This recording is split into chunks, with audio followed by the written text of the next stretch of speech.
There is no place and no moment in history where I could stand and say, oh, it begins here, now.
Good evening everyone and welcome back to the finale of the BUSR Winter Series in Assetto Corsa. This is the last round for the wonderful Ginettas, round number 8.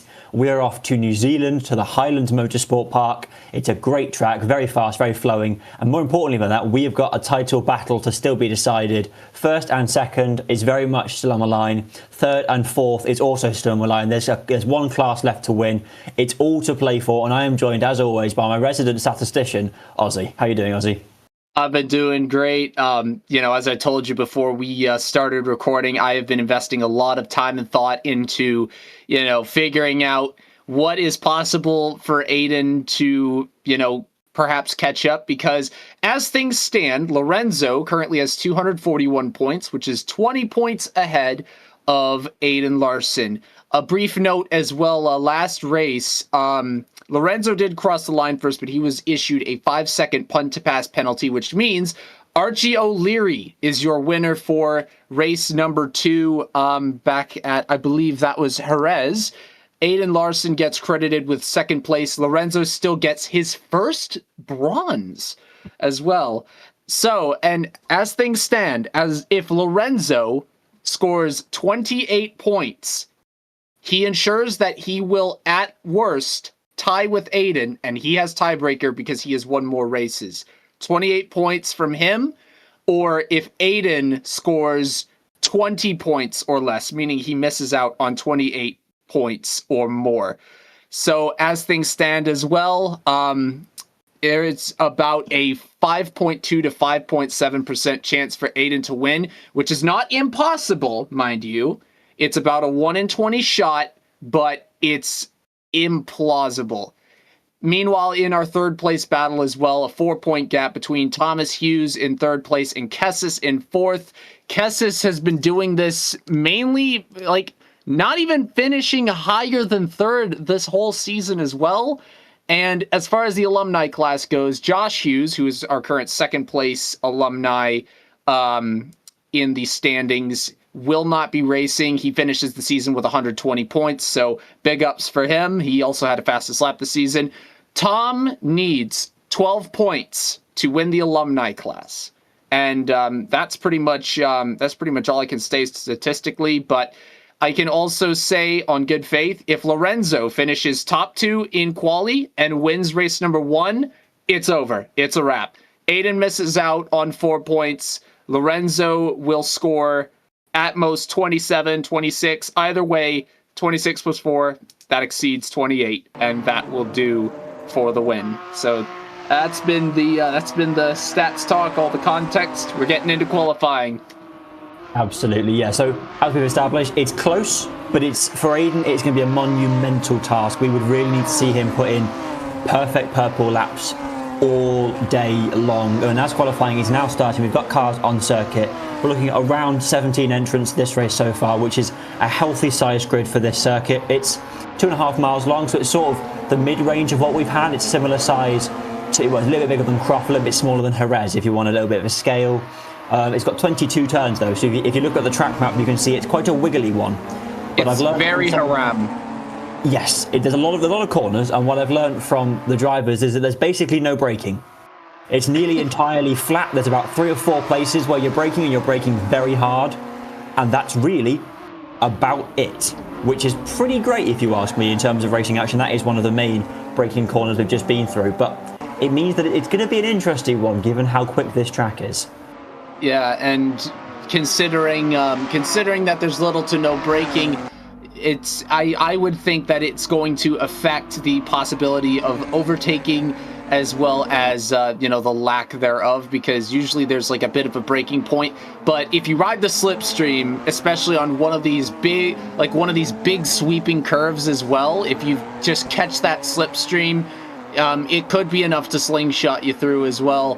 But and there's still so much to play for as well, so that's definitely going to be influencing the decision making that our drivers make, most notably in the battle for overall and the battle for alumni. Also, big congratulations before things get underway, to Lorenzo and Aiden for clinching the win in their respective classes. Lorenzo Gualtieri is your Winter Series Open Class champion, and Aiden Larson is your Student Class champion. So I just wanted to get that out of the way as well. Of course, still the overall to play for. And given how these two have been at it this entire season, as we see Aiden Larson taking the new fastest lap at 1:34.515, this is going to be, I think this will be an adequate finale. I don't know if anyone's going to try and play spoiler. We did see a bit of that from Lyubomir Stoyanov as well. I'm not seeing him on the lineup as well. Maybe he might not be in it, but if anyone wants to play spoiler, there is an opportunity that exists out there, and it's a cracking start so far. We've got the custom liveries as well from these drivers as well. We have our race organizer Adam Bent in the Hello Kitty, the Welsh Hello Kitty mobile. I saw the little dragon in there coming across. Wales and Hello Kitty is a combination I never thought I'd utter into my microphone, but I digress. Yep, Adam is vehemently against boring liveries, and this is a prime example of. You'll also notice that some of the cars do have some memes on their roof. If we see one, that probably means they've had an accident, but they are there. There's a lovely little slide there from Adam actually going into one of the hairpins here. Really not the greatest of driving lines, but I'm sure he'll recover. We're starting to see lap times come in our representation of what we can expect. The 1:34.4 is currently our pole time. I think the target for all of the top drivers is going to be a 1:33. Whether we'll get there or not, we'll have to see. In practice, they were running in height well into the 1:33s, but that was without ballast. Of course, there is success ballast here. Lorenzo running 75 kilos, Aiden running 66, who's just gone quicker there with a 1:34.2. So there's definitely time to be found. Lorenzo is improving this lap. Aiden's improving again on his next lap. I think qualifying is to be decided right at the end by which driver is the bravest. As it was last time as well, with Lyubomir playing spoiler in the very last lap. And, if this qualifying somehow exceeds the excitement that we saw in the last qualifying, it'll be a surprise, a welcome one for sure, as well as Lorenzo is running a purple sector 1 so far. We currently have eyes on Jordan Pinnock. We saw Raul Llagas there for a second. We have we have quite a few times still coming in as Aiden taking back over with, or no, wait, that was already my mistake. He has a 134.216 right now. Goodness, my brain is just filling in the blanks right now. As we also have Jordan Pinnock, who has just improved as well to a 34.614. And now Lorenzo taking back over with a 34.184. These guys are taking it to the very end. And great battling as well from Jordan Pinnock. He still can win the alumni class.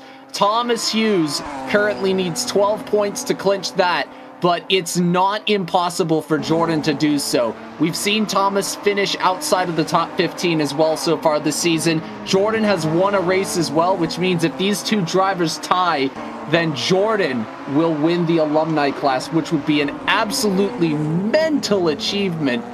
Monumental as well, but mental more so, considering where he started off this season. Yeah, so just a word on the point system here. It is 20 points for a race win, 17 for second, 15, and then 13 for fourth. So all that is needed to get those 12 points is to finish fourth or higher once. That's it. If or Thomas fifth with the fastest lap as well. Can't forget about that.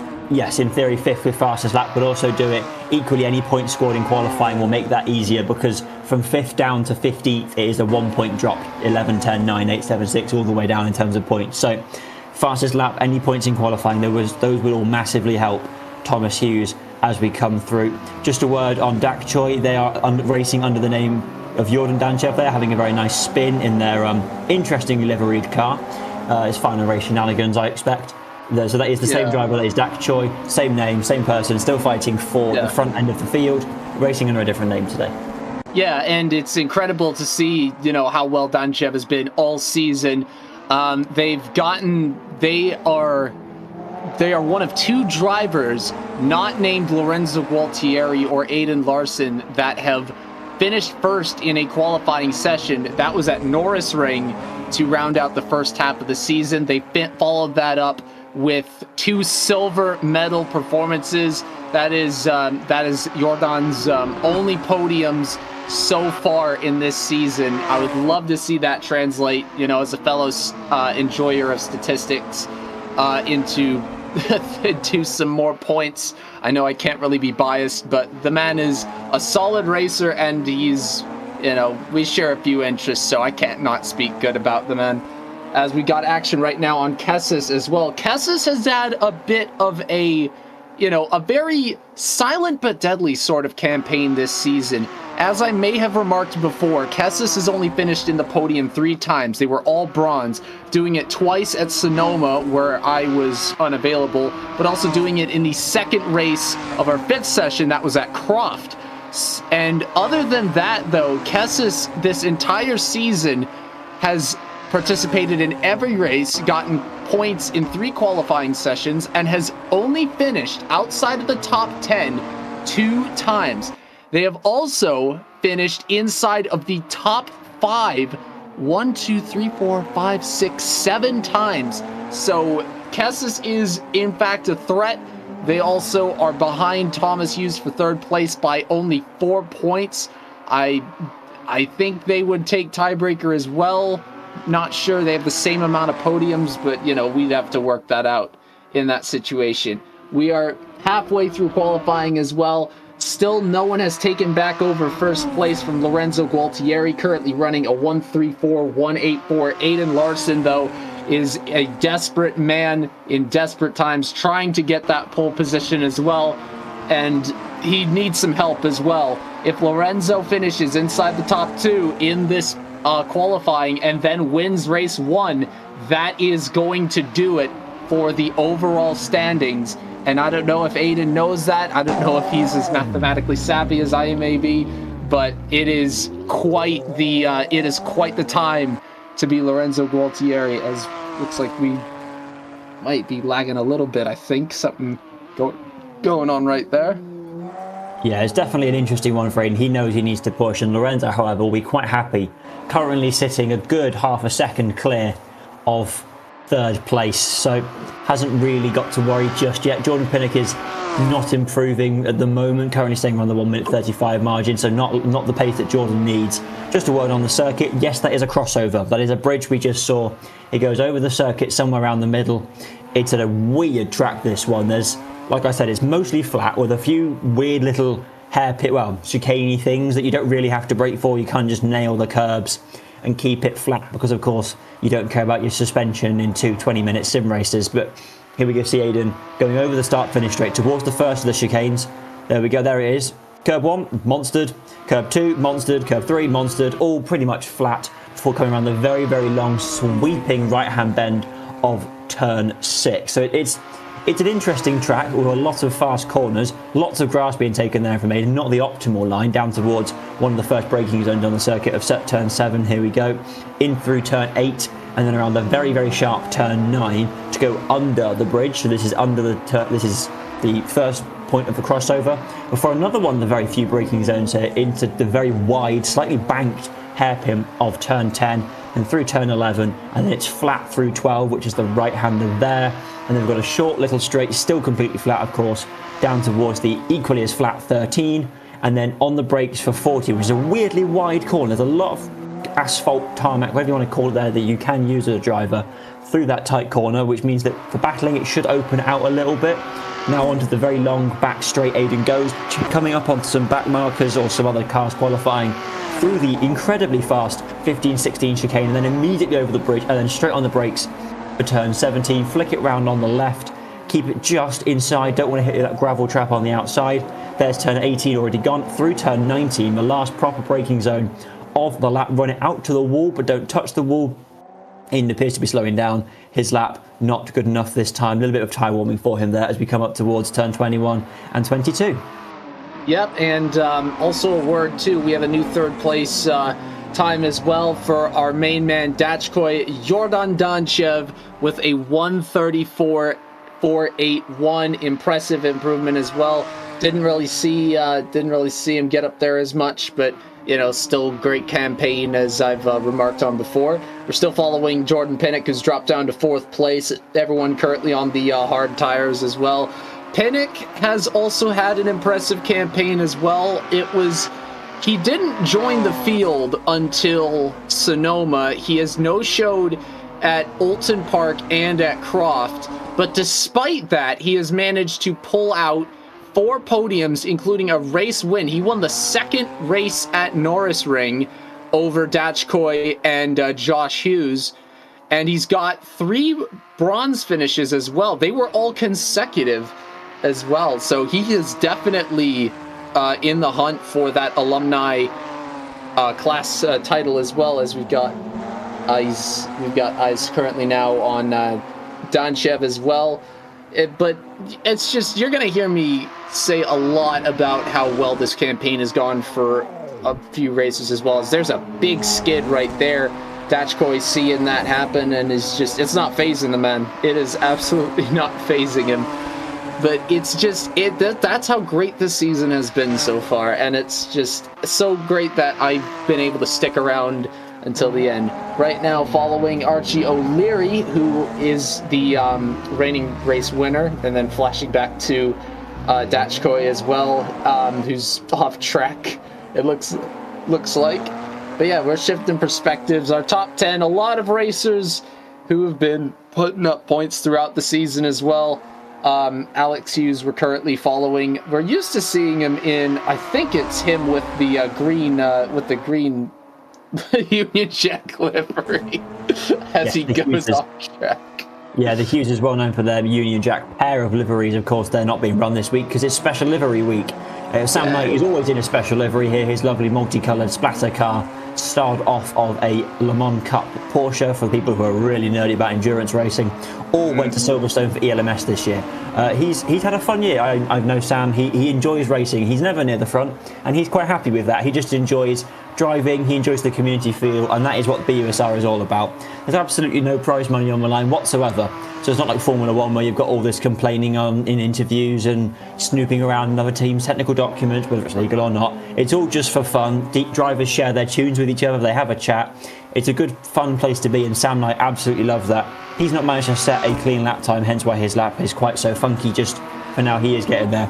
Don't you worry. We're under 4 minutes of qualifying left there, so he is going to have to get a wiggle on if he's going to set a good representational lap time to try and put him up the order before we go any further than that. Exactly, and he's only got 14 points on the season as well. He did have himself a nice run where he scored points on 6 consecutive races between Norris Ring, Croft, and Sepang.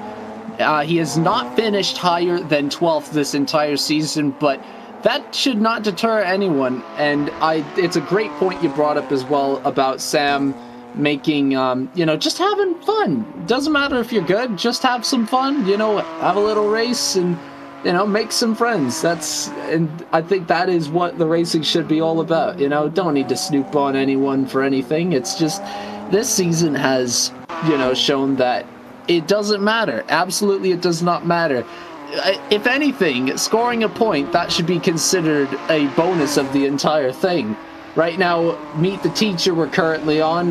Meet the Teacher's was one of 2 racers that debuted at Sepang, the other one being Raul Yagas. We've got a new fastest time, Aiden Larson, 1:34.103. This is getting serious. But yeah, Meet the Teacher and Raul Yagas, they both put up some solid points. Between the two of them, 71 so far. Raul currently 14th in the standings behind Meet the Teacher in 15th, 37-34. They cannot statistically make it inside the top 10, but still great showing so far this season for the both of them. And Dachkoy has pushed up to the top, 1:34.061. Hold the phone. Dachkoy with an absolute screamer of a lap. And all of a sudden, it might seem that Lorenzo's winning might not even be decided in race 1. Oh my god, next thing, imagine Jordan's probably going to get a fast lap as well. Lorenzo getting around there. He sees that not just Aiden, but Dachkoy as well has passed him as well, and that's got to put a little bit of pressure on him. Sure, he's sitting pretty with a 20-point lead over Aiden, but that's going to shake him up a little bit, I would think. Jordan is improving on our timing sheet. It's not a lot, but it shows there is pace in the car. Lorenzo is also there or thereabouts with his improvement. Raul Yagas sets a new personal fastest lap that puts them right up to the front of the grid as well. They're now in 4th. That's another driver now in the mix. They set a purple sector 2 on their lap, which means that they are currently dominating that, mainly because they've got no ballast. Raul Yagas is running none. The car we're looking at, Lorenzo, is running 75 kilos. That's a big difference. That's like having a reasonably sized human being sat in your passenger seat. And when these cars only weigh 1 and a bit tons, that's a big difference. These are not, mega heavyweight sort of lorry cars. These are proper full-bore carbon fiberglass, space frame chassis race cars. 875 kilos is a big difference, and Raul Yagas is putting that to good use. Lorenzo is still doing a 1:34.1, not improving past Aiden. Dachkoy still at front. Raul Yagas is improving again on this lap. Jordan Pinnett did not come in though, so Raul Yagas might be the one we're looking at to spoil this party. That would be mental. That would be just truly mental. And I'd have to do the math as well to see, how many points, because as it stands right now, Aiden is only missing out on 1 point. Lorenzo is scoring 4, so that would bring it down to 23 as the magic number. As we are now in overtime, this is where it is going to matter right now. Still following Raul Yagas, the Filipino, having an absolutely monumental qualifying so far. They're a bit behind on the Delta, but I'm pretty sure they'll definitely improve in that front.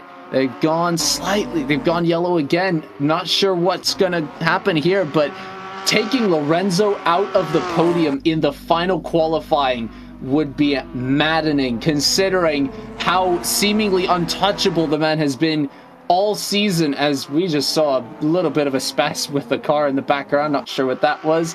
Right now he is flying around trying to get another time in, as right now Aiden has set a green time in sector 2 as well. It's going to get down to the wire, and mere hundreds of seconds. This is just, I have no words. I'm stumbling over myself, as it looks like Aiden has pitted. He didn't improve on his last time, but still, it was quite close. Just shows the consistency he's got. still out on track. We've got Lorenzo and Raul as well. Oh my goodness gracious. It's shifted to Aiden. He's in the pits right now. I'm not sure if we can switch the angles off of that.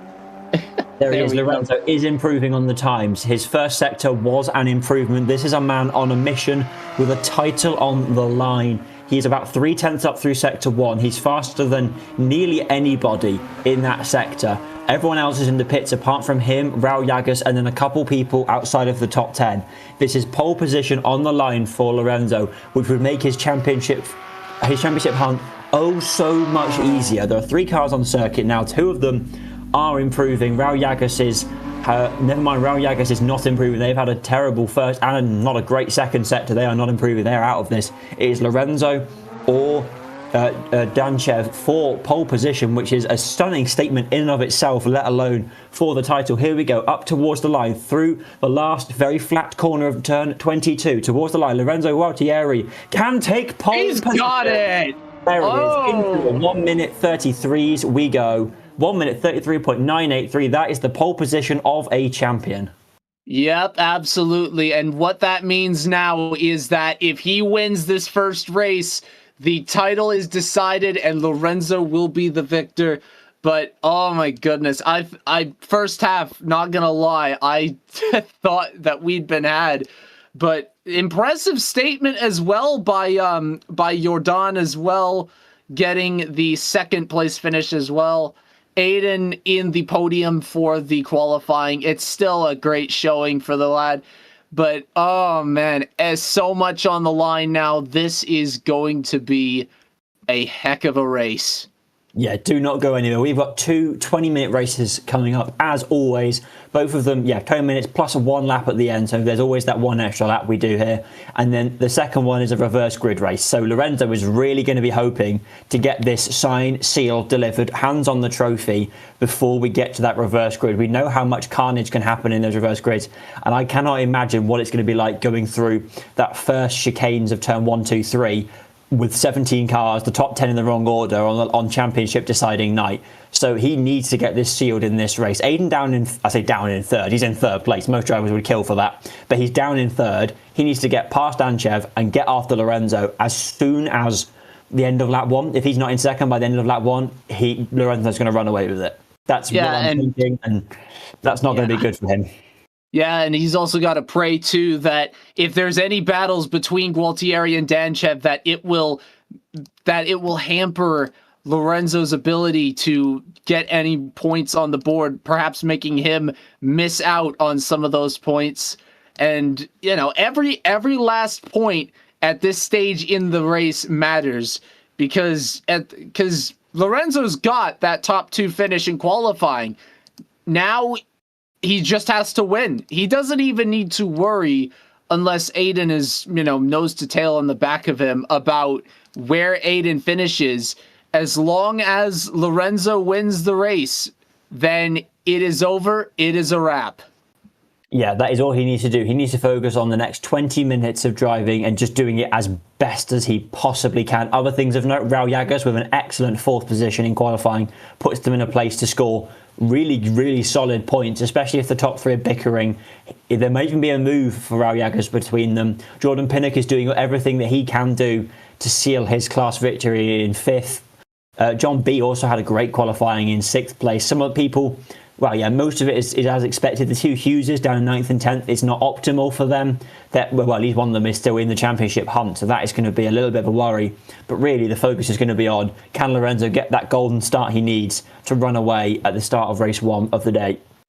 Yeah, and the thing is, too, even though Jordan scored points, he still missed out on 4. He scored 2 out of a possible 6, which means that if Tom scores 8 points, or if Jordan finishes in 5th place or worse, then Thomas will take the Alumni Championship. Jordan can score now a maximum of 162. Tom has 155. So that is a 7-point magic number, but it's 8 because Jordan has tiebreaker. He has won a race. And it's also a still a 4-point gap for third place overall too. Still so much to be decided. And I can't wait for this to get underway.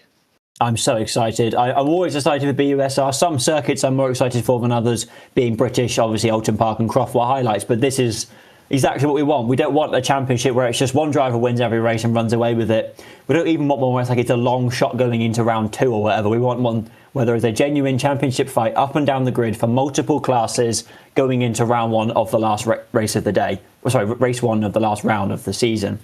It's been a cracking season. We've had many, many races, and it all comes down, in theory, to this. It might not come down to this. It might come down to race 2, but realistically, Lorenzo is going to be thinking, I need to steal this now. Yeah, exactly. And 20 points, a win is all that it will take. Now, theoretically as well, if he were to finish in second place, that would net him 17 points. So if Aiden were to finish below him in the standings, meaning third or worse, that could also work out. But other than that, if Aiden doesn't score, that will also seal it for Lorenzo. His chances have gone up. I'm pretty sure it's now looking at about realistically a 3% chance for Aiden to win it, but never say die, folks. It is still anyone's game until the fat lady sings. All the cars are on the track. I am absolutely ready to get ready for this race. Yeah, here we go. Lorenzo on pole, Jordan Danchev in second place there.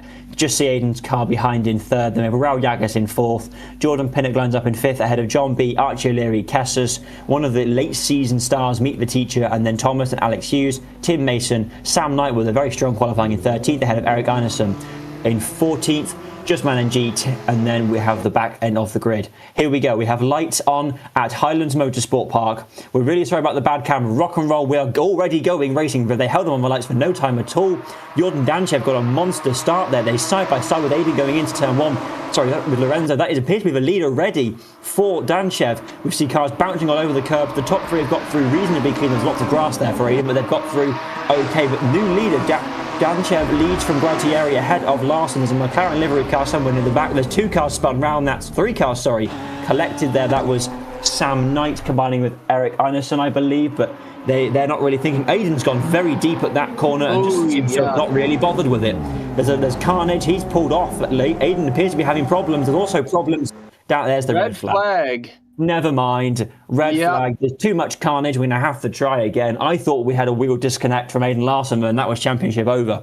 But no, it's a red flag. We'll go back to the start. We can see the start though. That's the one upside though of the red flag. It does mean we've allowed our camera operator or the game to wiggle the camera around so we can actually see the cars leaving the line. Obviously, that is not great for Danchev, who got the start that he needed to take the lead. However, great for Lorenzo. Yeah, exactly. Yeah, and it's valuable too because now he knows just how much Jordan is going to just try and ache at that pole position because Dachko's been incredible this entire season, and he's shown that he can hang with the big dogs as well. He hasn't won a race yet, but that could change very much because Lorenzo's going to be very much preoccupied with trying to just stay ahead of Aiden, just trying to win the race. And if Dachko plays spoiler here, that could work out in Aiden's favor as well. So I would imagine there's a tiny bit of pressure added on to Lorenzo. He knows what the heck Dachko can do, but I don't know if it's going to affect him, more so overall. The mindset of a champion, you'd have to say, would not let it affect him. However, we've already seen that Danchev can start this car. That was proven just then. He took the lead immediately. That's going to be on Lorenzo's mind now. He knows he's lost the lead once. He now needs to not do it again. Obviously, he has got the inside line going into turn 1. If you look, the turn 1 is a little bit funky, but the track kind of bends towards it. So the fake turn 1 of the curvy straight means he should have the inside and the ideal line for the chicane.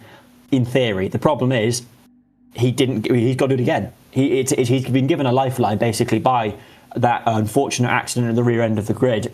Is giving him a lifeline. Aiden's got to be pretty much impartial. He didn't really do much movement, so yeah.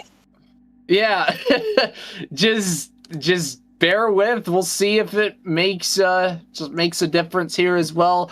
35 seconds to the next start. Oh my goodness. Also in chat, Justin saying, there's Adam's Christmas gift, Tylenol. Yeah, Adam, Ben, obviously our series organizer, is going to have to go and look through that footage, I'd imagine, just to check nothing bad went on. Maybe not. The drivers are pretty open to leaving incidents as incidents because, of course, everyone loses out because it's a red flag.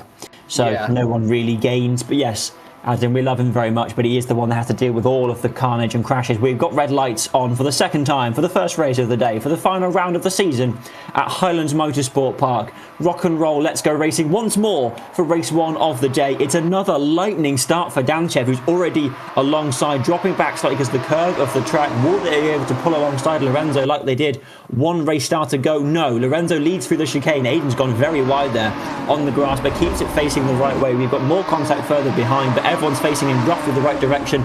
Never mind, monumentous pile up there. We've got at least 4 cars involved.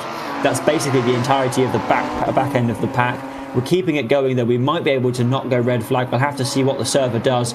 There's a very interesting line from Danchev through the chicane. Aiden is through already. That is now Lorenzo and Aiden, then Danchev in 3rd place. They seem to still be running, so we're going to act like we're still racing. There's another spinner there from one of the cars. I believe that's from the Entran, maybe? I can't quite tell who it is, but they've pivoted themselves back round nicely. There's a move being thrown up the inside, but overall, Lorenzo has run away.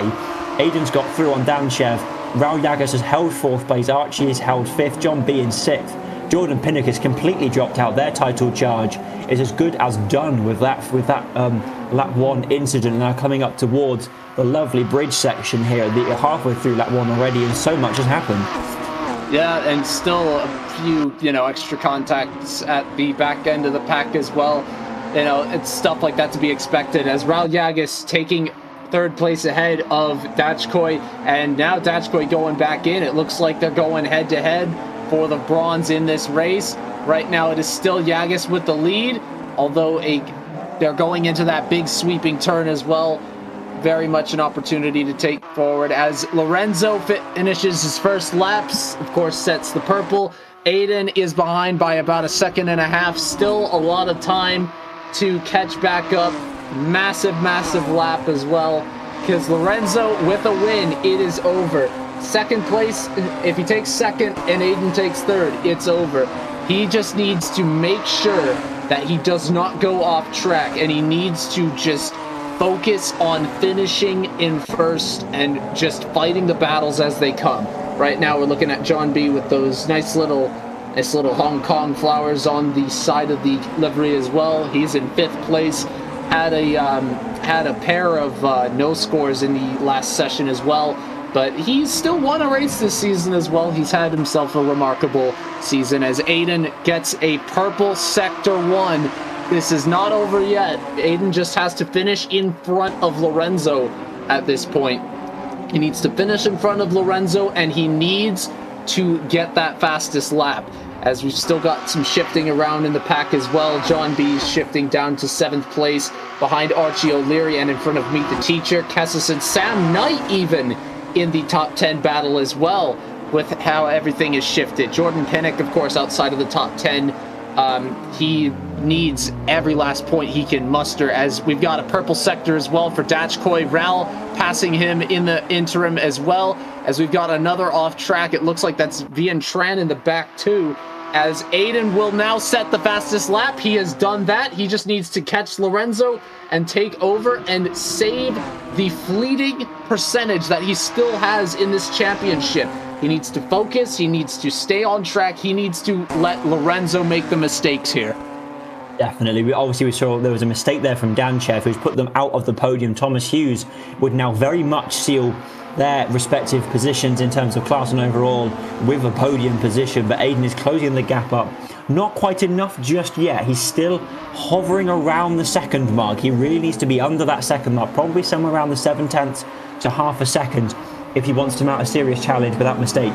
If any of you look at the track map right now, you can see there are 2 dots very much ahead of the rest, and it does not take a genius to figure out but that is Gualtieri and Larson who have pulled away already a nearly 6-second advantage on the not slow Thomas Hughes behind. That's really quite interesting. While it doesn't take a genius, it does take context.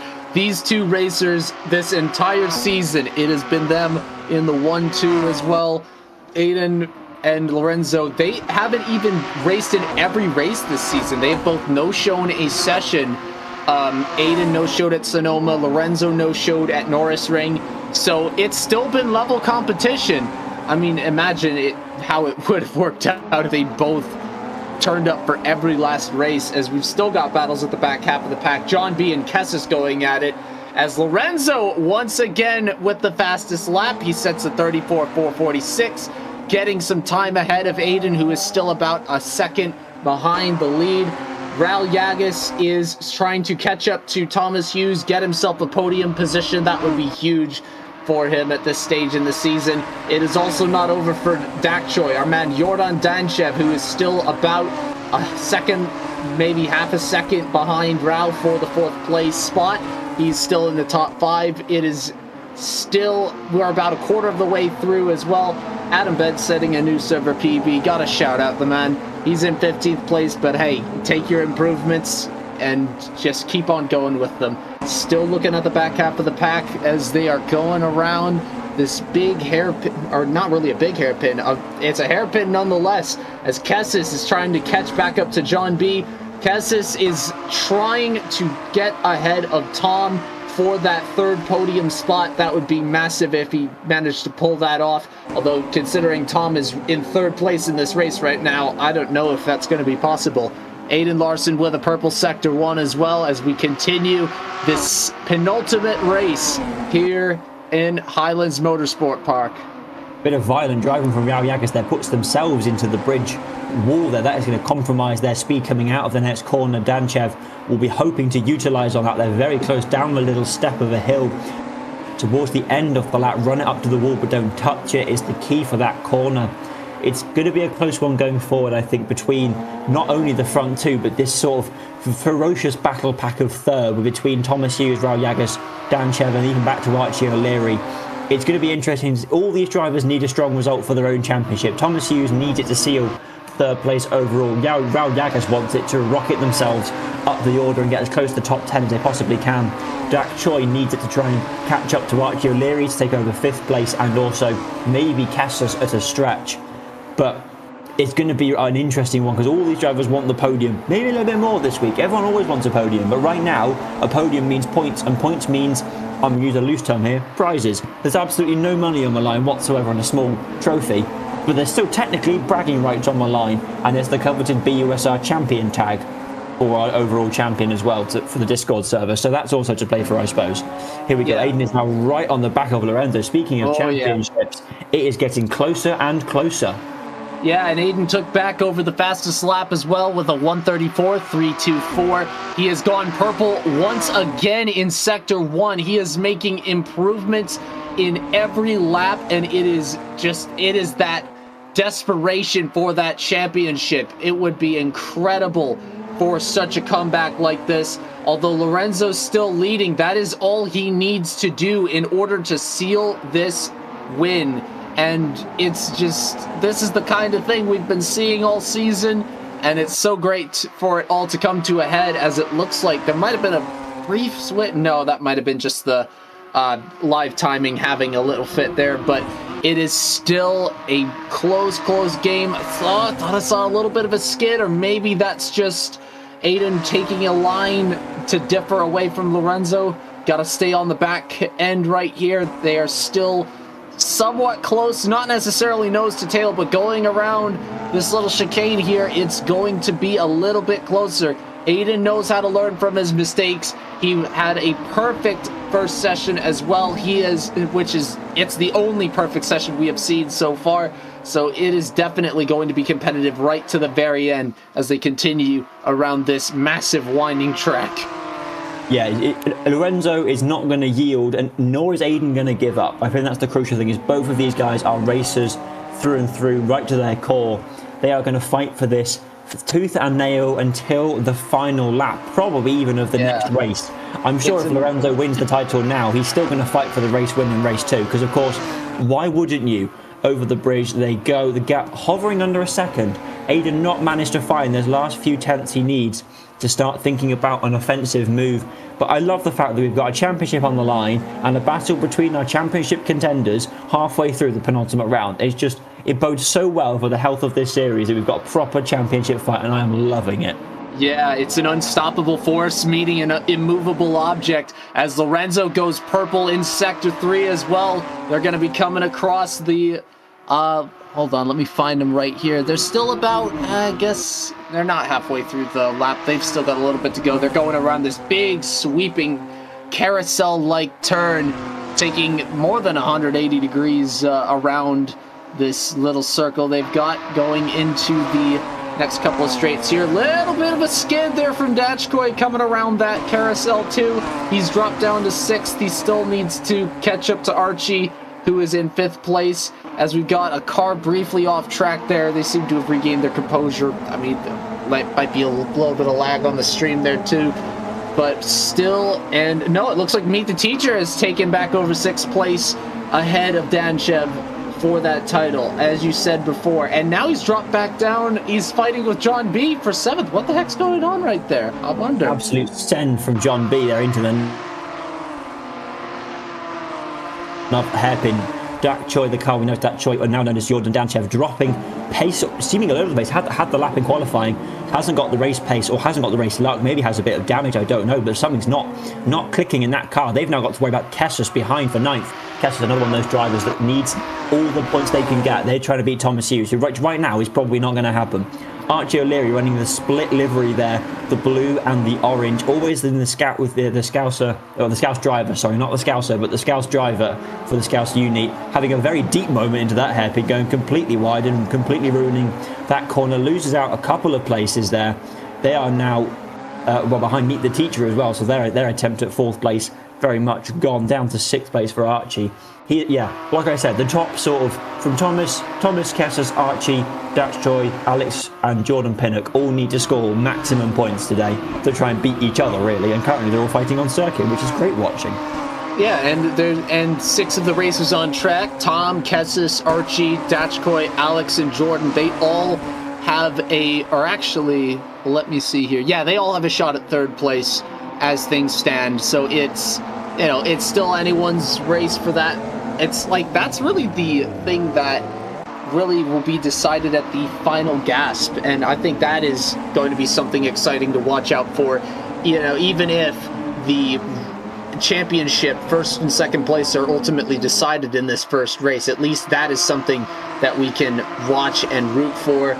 Let Lorenzo and Aiden have their fun, and then everyone else at the back half of the pack just fighting like mad dogs trying to get that 3rd place spot. But it is still great racing so far. Archie in 6th place behind Meet the Teacher and Kessus. Meet the Teacher can't make it into the top 10, but it's still a remarkable season, although with a late start as well, as Archie going a little bit wide right there, not wide of the track, but just taking that outside line. Still at the back of Meet the Teacher, trying to get that top 5 spot. Archie's been racing quite well this season. He was 3rd place in our very first race, I believe. Yes, he was. He's got 4 podiums to his name, including a race win, a silver, and 2 bronzes. So it's a very good fight. He's in the top 5 overall. So even if he ends up crashing out, losing everything, I think he should still hold his head up high. It's been a great season for him. Definitely, all the drivers should be proud of their own achievements and what they've done in that Sapringi School Sports Day way. Just a word on our championships. If the race ended right now, Lorenzo would be overall champion and Thomas Hughes would clinch alumni. That is the short end of the stick. If this finishes as it is, that is exactly how it would end. Raul Yagas could stop that now, having a think up the inside there, flames spitting out the back of the Ginetta there. Love to see that. These cars, GT4 spec, but still ferocious race cars. Raul Yagas obviously not running ballast at all, and so they've got 57 kilos less weight on board than Thomas Hughes, but Thomas has got a wealth of experience. There's the move in thrown. Sorry about that. Wow! Late on the brakes. And the cutback! Cut back immediately for Thomas Hughes, just completely sends it, goes, locks up, and then Thomas Hughes goes straight through to retake third place. I mean, he's pretty much got the class championship wrapped up, but he needs to score some points. So if he can score them early, he's going to score them early. Yeah, exactly. And he only needs 8 points as well. Even if he doesn't score any points, currently Jordan Pinnock right now is on 9th, which would net him, that would net him 7 points, in which case he would be missing out on 14. That would be enough to give Tom the Alumni Championship. So very, very little that can happen here really to shake how things are standing in the Alumni Clash. So, I mean, at this point, I think, you know, with just over 5 minutes, oh goodness, just with just over 5 minutes left in the race, I think Thomas can really just start to zone out, even with Meet the Teacher nipping at him, getting all the way back up to 4th place. My goodness gracious, over Raul Yagas too. You know, like I was saying, at this point, I think Thomas can start to kind of zone out and just take it all in. The man more than likely is going to be the Alumni Class champion, given where Jordan is and where he is in the pack. You say zone out. I don't think he will, because of course these are all race car drivers, at least sim ones. I think he probably isn't even thinking about the championship right now. He'll be thinking about the race win, or really the race podium in this case. He's obviously loves a good podium. There's more locking up for Raul Yagas. Can't find a way past Meet the Teacher, who snuck through on that corner 1 lap ago. So I think Thomas Hughes is going to have to keep pushing, simply because they want the podium, not because they're not thinking about the long-term championship. They just want the podium. Whereas here we go, Raul Yagas having an interesting spell of the last couple of laps, but not managing to find a way past. So that's going to be something to note. There they go, late on the brakes again, can't find a move in that white livery car against the Traxion car up ahead. It's close racing, but of course, right now for championships, this is pretty irrelevant. Raul Yagas is well outside the top 10, currently sitting in 14th. So, yeah, this is racing for spoils and fun and bragging rights, which is just what we love to watch, because it means that there's no egos on the line. If you lose out, oh well, you lose out. It's all happy, fun racing. Exactly. It's just, you know, everything's just rainbows and sunshine here at the BUSR. Rainbows and sunshine indeed. The lead gap still over a second, but that gap back to third now nearly 20 seconds, which is just showing you the sheer pace that Lorenzo and Aiden have had all season. Lovely twitch of the rear end from Archie O'Leary. Does that leave them vulnerable to Kessis behind? I don't think so. I think they've got away with it. Coming into that nice tight corner there. I think Archie has gotten away with that mistake, but Kessis is going to be able to see that and go, right, okay, I can make a move here. We've got a lovely train from Hughes all the way back to Pinnock. The second Hughes of Alex isn't quite in this train, but not far off. They're in that McLaren liveried car. Obviously, McLaren didn't have much championship success the weekend. It looks like they're not going to have any more championship success on the Monday afterwards either. And of course, BUSR is much more important than Formula 1, so that's what they'll really care about over at McLaren. Here we go, up over the bridge for Archie O'Leary in that split livery. Can't see, well, everyone seems to be sort of hovering around the same gap between half a second and a second, so no moves being thrown. We've got 2.5 minutes on the clock already left. That's all we've got, plus 1 lap, so really about 4 minutes. But even still, it's very, very close racing for this last spot on the podium, and one of the final podiums of the season. Yeah, and there's still one more after this, but this race is going to decide quite a bit. It's going to see who is going to be eliminated from the push for the final podium spot in the championship. It's going to potentially decide both the overall championship winner and the alumni championship winner, barring any sort of catastrophe at this late stage of the race. You know, still 19 to 20 seconds separating the top 2 from the rest of the pack, as we've got a move on the outside. It looks like Raul Yagas trying to make a move on Meet the Teacher, but the challenge has been met and it has been declined, as Meet the Teacher manages to get back in front of Raul, who is, you know, just, it's an impressive race as well, and an aggressive tactic as well, as we've got Meet the Teacher trying to make a move on, and they're going to pass Thomas Hughes, it looks like, for the time being. Cars are going a bit too wide right now. Raul Yagas ahead of Thomas Hughes for the time being as well. He's dropped down 2 positions. That's still going to be enough as well for the Alumni Class Championship, as Rowland, Thomas, Archie, and Kessis, they're all shuffling a little bit. They've waited until now to start making these moves with so much still to play for. It is an impressive double overtake from Meet the Teacher and Raul Yagas. Meet the Teacher currently in line for that 3rd podium spot. That was an incredible move. This would be a first podium of the season for both 3rd place and 4th place. Thomas Hughes has got loads, so don't worry about them. But for Meet the Teacher and Raul Yagas, they are in direct fight in the championship. There is a tiny points gap between them of less than 5 points. So they are fighting not only each other, but also for the podium, which will be their first podium of the year. Neither of them started the season with us, and they joined halfway through. So all this car's off on circuit. Thomas Hughes off on the grass there. This car is now 2 wide in 2x2. Kessers, Thomas Hughes, Archie O'Leary, nose to tail. John B behind. Everyone's gotten through the chicane clearly. We've got the clock has hit 0. We've got 2 laps to go for our leader. That is all that is left. But right now, Archie O'Leary going on the inside of Thomas Hughes. Something must be wrong with that car for Hughes. They've just done a sudden drop off in pace. Maybe everyone else has found some pace. Oh, there's contact between the 2 of them. Archie speared off into the gravel.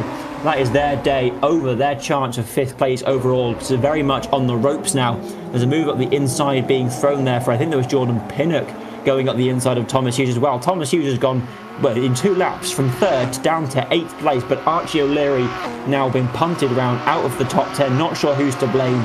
Here we go, John B also having a think about it. There's another one that Hughes is getting involved. That's Alec on the inside of Jordan. Pinnock doesn't make it stick. Thomas Hughes still fighting for 3rd place overall. Their 3rd place getting shakier and shakier, especially with Jordan Pinnock behind for the class win at least. That is not what he wants to see in the rearview mirror. Leader is on the final lap. This is it. They've got all these guys have got 1 lap left to seal the points they crucially need. Meet the Teacher's got 1 lap to hold off Raul Yagas. Aiden Larson crucially has got not even a lap, probably half a lap. A little skid there is not going to help his case now to get past Lorenzo. Recent lap times wise, Lorenzo is doing 1 minute 34.9, Aiden is doing 1 minute 35.0, so the gap is under a tenth in their recent laps. Lorenzo still has the fastest lap as well, just a warning. So in that regard, he's going to score maximum points and completely seal the title in around the next few corners. Coming around the tight hairpin of 14 they go, just 8 corners to go. Lorenzo's got to be thinking he's nearly home and dry. Aiden's going to be thinking, I want to get past, but I don't want to murder him. How do I do this as best as I possibly can now? They're coming up over the bridge for the final time of the race. They've only got a couple corners to go. There's a very limited chance. Aiden's probably got 1 chance left, but he's 1.3 seconds back. You're thinking that's unlikely. Round the hairpin, Lorenzo goes. He puts the power down. There we go. That's pretty much his position sealed as the winner of not just today, and not just race 1 of the day, but also of the overall championship. Lorenzo Gualtieri crosses the line to win the race, and with it, he takes the BUSR Winter Series Assetto Corsa ahead of his title rival Aiden Larson. That is it. That is title sealed for Lorenzo, assuming nothing goes wrong with our maths. Here we go. Meet the Teacher is going to score their first podium ahead of Raul Yagas. Really scoring crucial points in their championship as well to beat Raul Yagas themselves. There we go. 3rd place for Meet the Teacher, Raul Yagas, just behind in 4th place. Here comes the big takes 5th, John B 6th. Alex Hughes takes 7th on our timing sheet ahead of Jordan Pinnock. Thomas Hughes takes 9th place, so that means he loses points to Jordan Pinnock in the title. Dak Choi falls down to 10th. Archie O'Leary recovers back up to 11th after their late race spin. Overall though, Lorenzo is champion, but Thomas Hughes has not yet sealed the class championship, I don't think.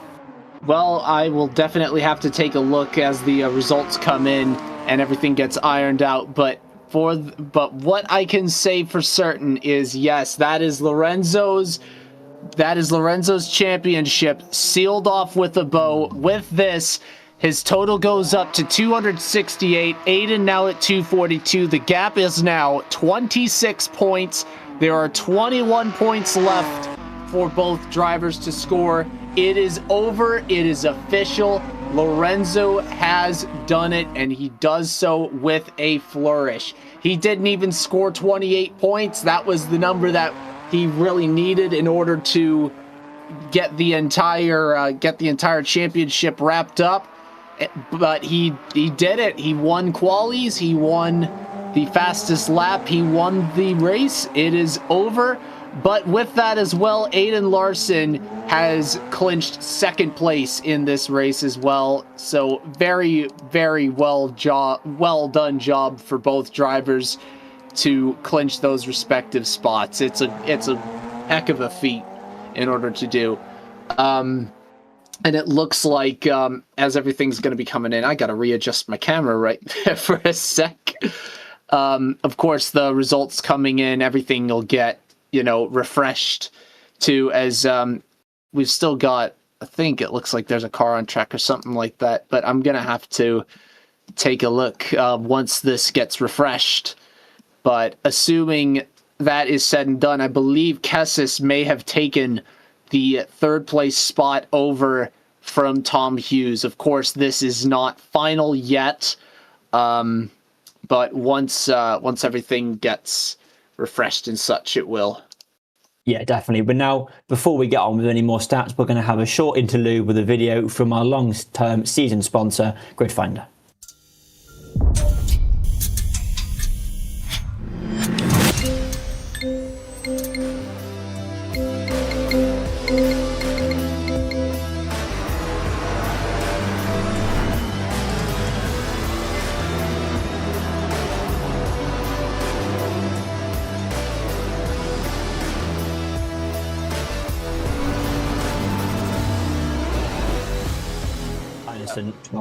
I've got it screenshotted. I'm working on it. There we go. Ozzy is doing his best to maths as fast as he can possibly maths. But that was Gridfinder, our long-term season sponsor. If you'd like to come and join us at the BUSR, you can find us on Discord or on Gridfinder itself. We'd love to have you. Of course, there's no more racing left for the winter series, but we have got off-season events in Assetto Corsa. More information to follow on those when it becomes freely available. We've got Formula One racing. We've got the season finale of that on Saturday coming up. We've got iRacing in the week as well. And in the new season, there'll be new cars for Assetto Corsa. You might think, oh, Ginetta's, I don't want to drive that. But you might want to drive what's coming next. You'll have to wait and find out what it is. We might even get a word about it later on, so stick around to find out. Maths is mathing right now. Drivers will be back on circuit soon enough for race 2. In all that, we completely forgot to mention, race 2 is reverse grid, which means that Jordan Danchev, Dak Choi, is going to take the pole position ahead of Thomas Hughes. That's great for Thomas Hughes' attempt at the championship, I think. Yeah, it should be, definitely. But right now, as things stand, this is getting interesting. I am just going to briefly sort the little standings right here in my little spreadsheet document I've got. I've just got to click the sort function. We'll be good there. It just sounds so simple, doesn't it? Just click the sort function. We'll have updated results for you. The overall thing is Lorenzo is champion. That's sealed and signed and delivered. Aiden is sealed in second place. Now we are focusing firmly on the battle for third. We've had many different people be there at many different points in the season, and we've got 3 minutes before we kick off the second race to decide who will definitively take that third place. So here we go right now. So Jordan Pinnock managed to get ahead of Josh Hughes in the alumni class race, but that is irrelevant because Thomas Hughes has officially won the alumni class championship. But it is an interesting development going on for the battle for third place. It is down to 4 drivers. Thomas Hughes and Kessis are tied at 162 points, followed by Archie O'Leary with 153 and Jordan Danchev at 144. He doesn't really have the best chance at making third place, but right now it is a tie between Tom and Kessis at 162.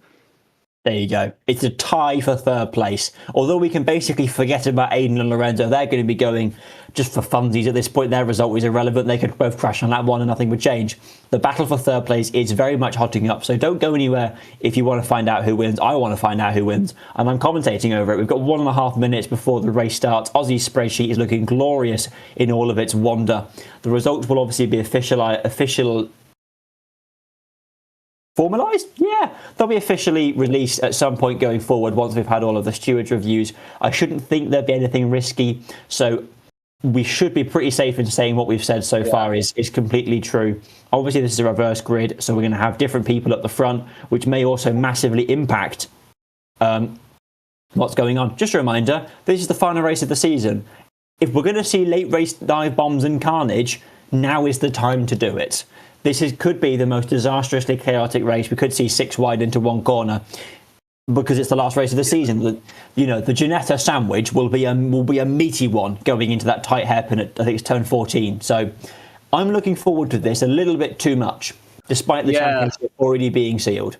Oh my God, that is very sadistic of you to go on with that Ginetta sandwich. Must be Sicilian flavored, I reckon.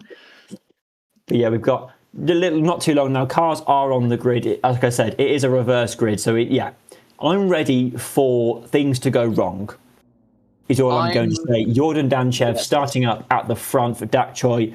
Alex Hughes taking a very important 2. Jordan Pinnock taking an even more important 3 ahead of Tom Hughes in 4th. Cassis is another one of our contenders in 6th. John B in between those two. Meet the teacher 8th. Raul Yagas just behind, and then Lorenzo, and then Aidan Larson starts in 10th place. I'm not sure if that's right, but we'll see what happens when the lights go out. Here we go. Rock and roll. Let's go racing for the final time of the season for the BUSR Winter Series. Here we go. A good start from Jordan means they have gotten away from Alex. Jordan Pinnock is trying to go around the outside, sort of inside-outside, it's chicane, it's hard to say.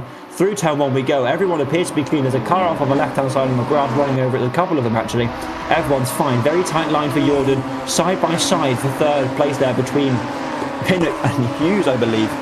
Yeah. They've got Alex Hughes now leading, actually, ahead of Danchev. Jordan Pinnock behind John B, then Tom Hughes. Then Kessus is now behind Tom Hughes. There's 2 cars off in the background, one of which was Archie O'Leary. The other one is Eric Einerson. They've both had a big crash, so they are both off the back immediately. Alex Hughes still leading, though. John B making a move of the inside of Jordan Pinnock. Can't make it stick, but still running a tighter line through the hairpin at the end of the main straight. Now they're running up towards the sweeping right left-hander before the hairpin of turn 14. Prime overtaking opportunity, especially for drivers like Thomas Hughes, who have got so much to fight for now. He's sealed his class title. He just wants that 3rd place. John B running a defensive line in there. A little bit of a lockup. Will Tom be able to get it on the switchback? Cassis is just behind. Those two are in deep fighting for that 3rd place. Here we go. Down the straight towards the bridge section. Through the basically flat chicane they go. Over the top. Will be any moves going into the next corner? No. Everyone stays in line. Here we go. Tom Hughes has got it all to do now. He just needs to stay ahead of Cassis. Yep, and the thing is, too, it is very much possible that they could end in a tie between each other if Tom is just 1 place ahead, given that these two go back-to-back at some point between 6th and 15th place, and Kessis somehow gets the fastest lap, then that is going to tie things up. That's going to make things a little bit kind of glorgy, I guess one would call it, but it's going to complicate things should it all go in that direction. And I see your message. I will get you that spreadsheet, kind sir. Just bear with. Yeah, it's a complicated process, don't worry. But here we go. We've got side-by-side cars behind into the chicane. There we go. Aiden's now right on the back of Kessis there. That's what we're looking at now, is Aiden trying to make his way up into the top 5. He wants to sign the season off with a strong result. He's setting blistering sector times already. He's quicker than the cars ahead of him through sector 1.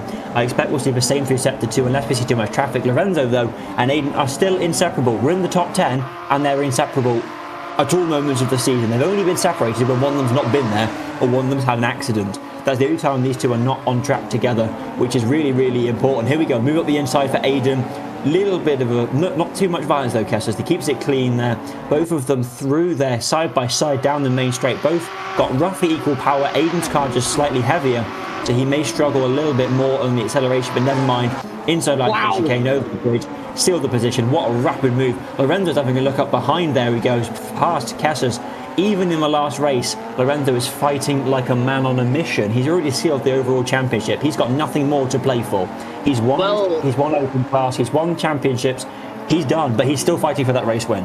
I mean, there is still something to play for as well. If Lorenzo manages to win the race and take fastest lap, we will have ourselves a very poetic end to the season, because we started this season with Aiden Larson getting a perfect 48 points in all 3 races, taking pole position in qualifying, winning both races, and taking fastest lap in both of those. If Lorenzo wins and gets fastest lap in this race as well, it will end. It will have started with the second place racer getting a perfect session, and it will end with the first place racer getting a perfect session. So I think this is more of a poetry based sort of win. It's also a victory lap as well. It's like the man's on a roll. You can't really take him down at this point.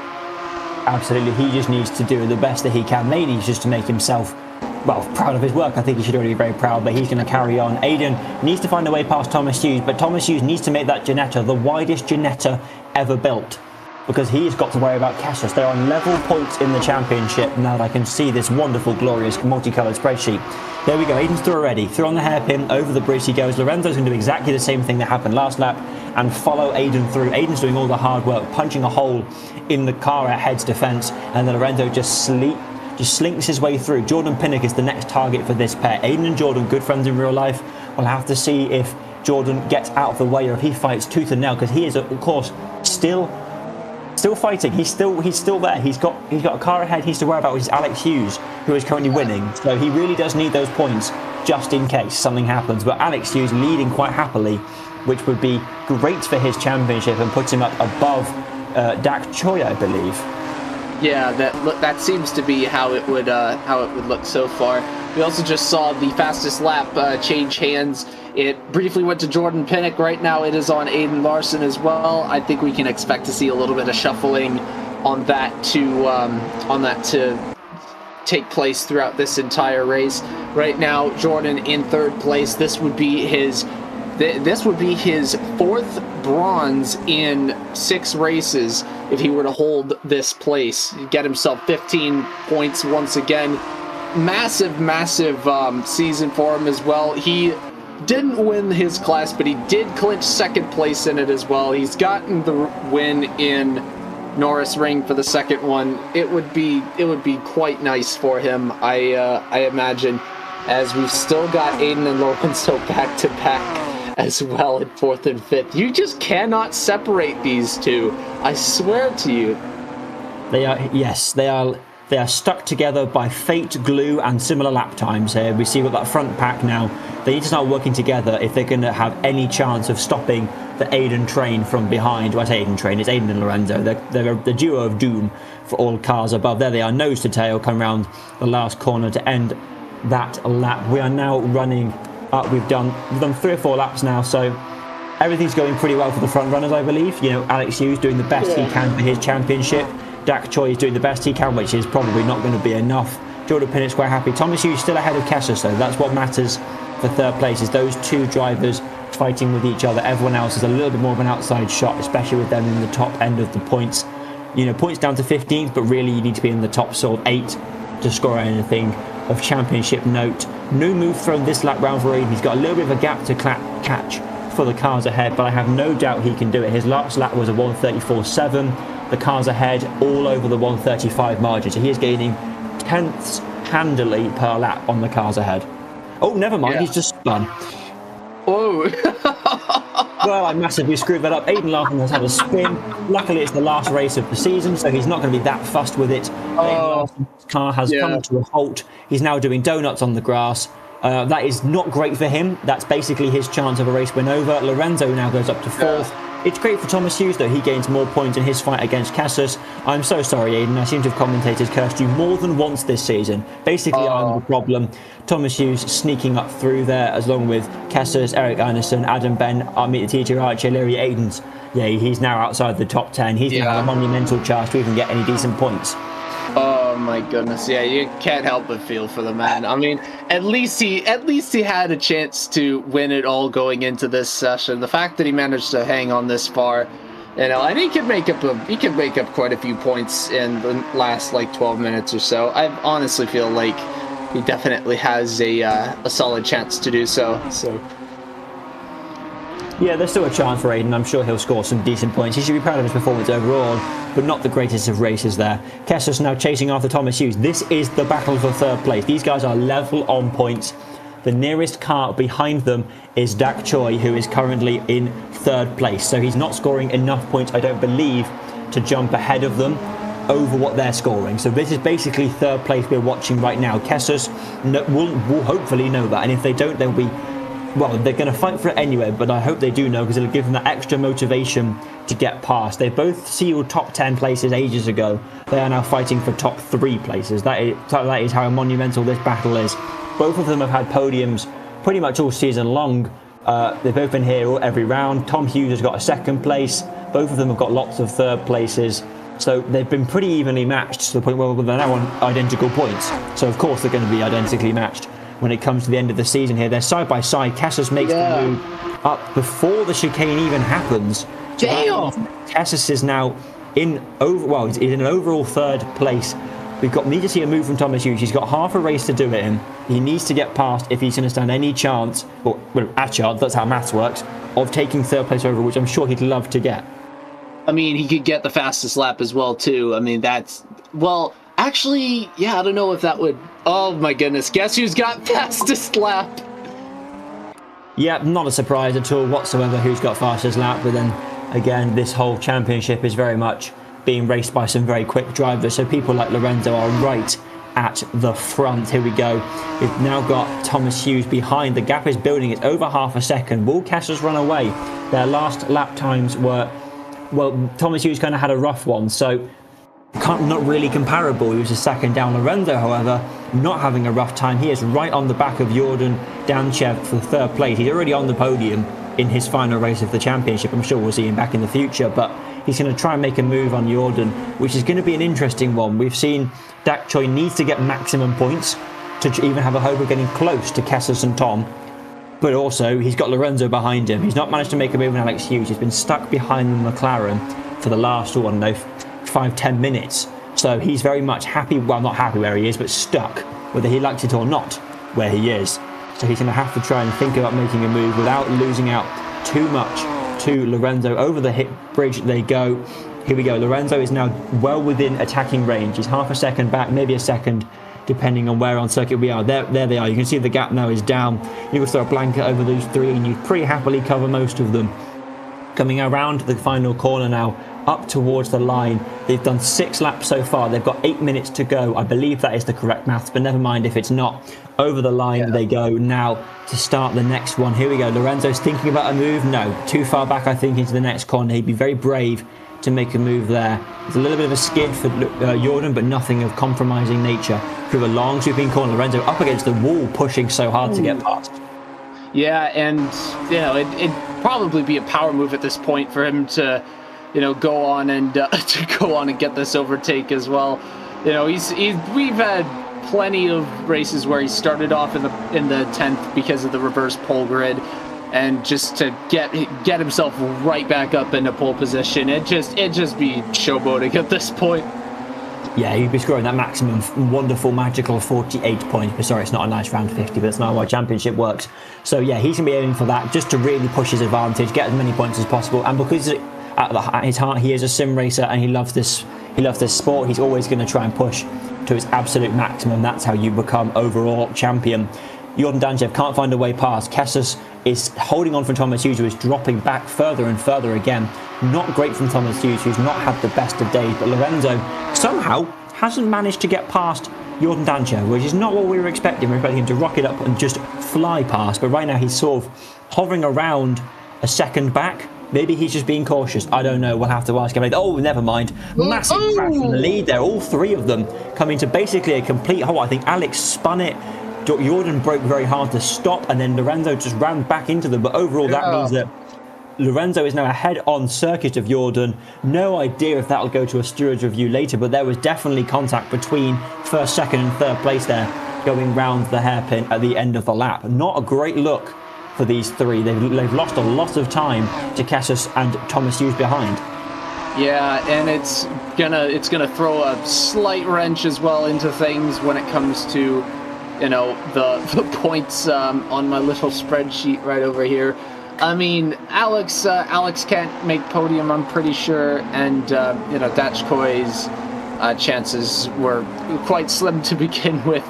But it's it's very unfortunate. I doubt there was any punt to pass on accident, but it's just one of those things where it's like you can't really blame one person in particular for that happening. It looked like a spin, and then going into a T-bone. I mean, these are some very sturdy cars for that to happen. That also has given Kessis and Tom the chance to get some extra time into a potential podium as well. Remember, Kessis has not finished above third place so far this season.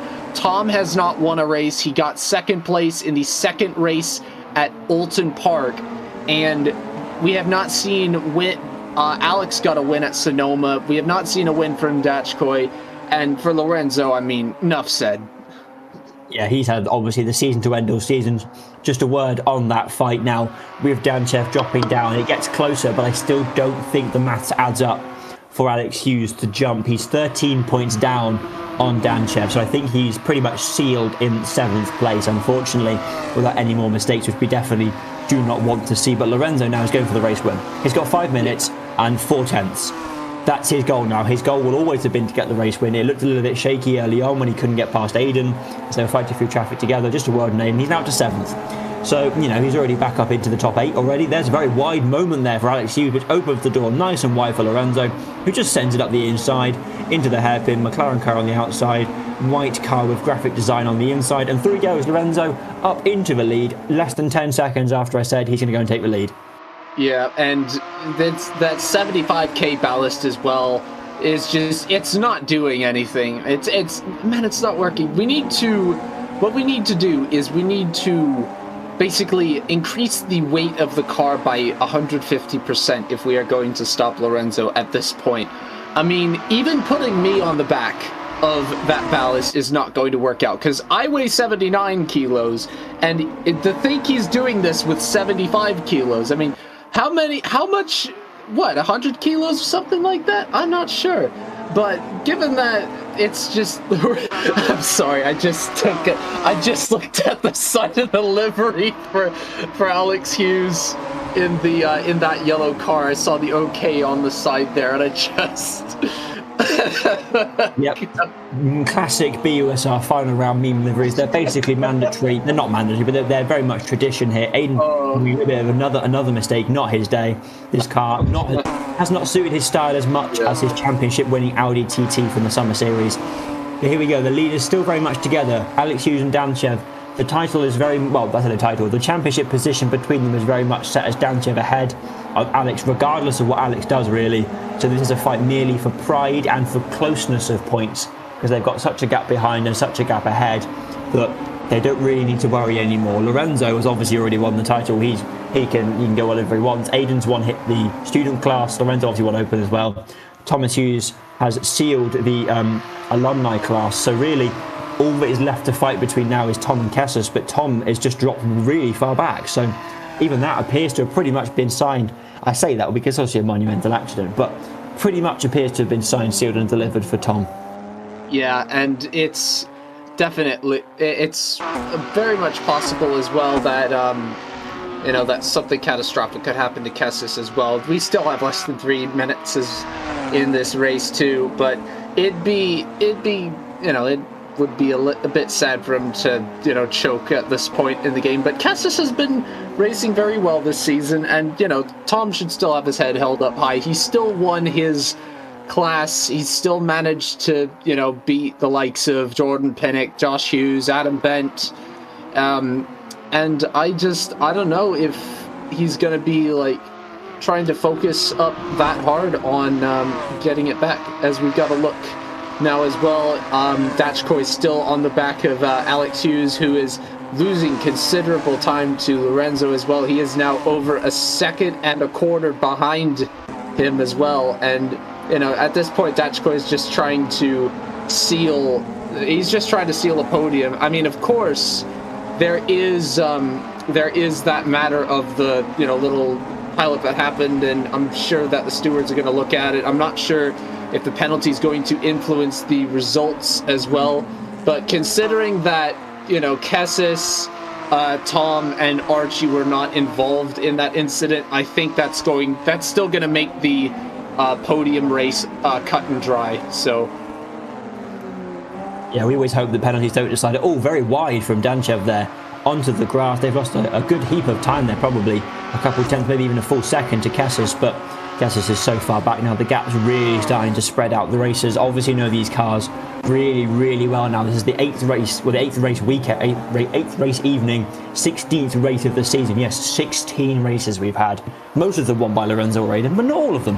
Eric pushing Aiden very wide there, almost onto the grass, side by side coming towards the hairpin. Aiden straight through, little twitch, sealed, delivered. He's back up into 7th place now. He's going to try and catch up to meet the teacher, but with just 45 seconds on the clock, plus 1 lap, that feels unlikely. 2 laps to go for the leader is what we're hearing. So I feel like we're going to be pretty well set in our ways. Lorenzo pulling ahead further and further. Aiden needs to monumentally speed up if he's going to catch meets the teacher. Aiden's had a great year. He was solid. He obviously came in as AC champion from the Audi TT Summer Series. He's done very well. He's trying to defend his crown valiantly, but he's just not quite had that extra little tenth, extra stability and trust in the car that Lorenzo has, which means that he's unfortunately come up second. He's still class winner.